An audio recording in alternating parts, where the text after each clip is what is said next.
বসন্তকালেই প্রকৃতি সব থেকে মোহময়ী রূপ ধারণ করে। চারিদিকে একটা অদ্ভুত সৌন্দর্য ফুটে ওঠে।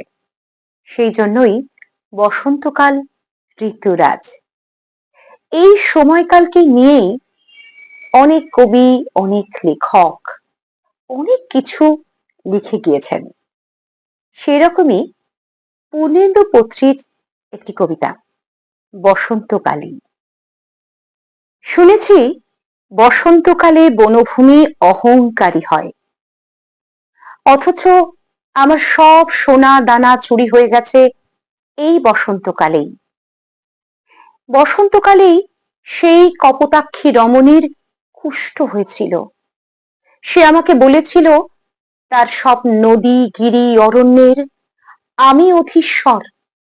খুঁত কুড়ো খুঁটে খাওয়া গরিবের ছিটে বেড়া থেকে তোমাদের মোজাইক বাগান পাটিতে এসে ফলার খাওয়ার স্বনিবন্ধ অনুরোধ এসেছিল এই বসন্তকালেই।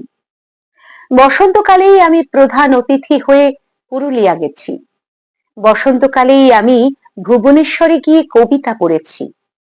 বসন্তকালেই আমি আকাশের ছেঁড়া জামা সেলাই করেছি।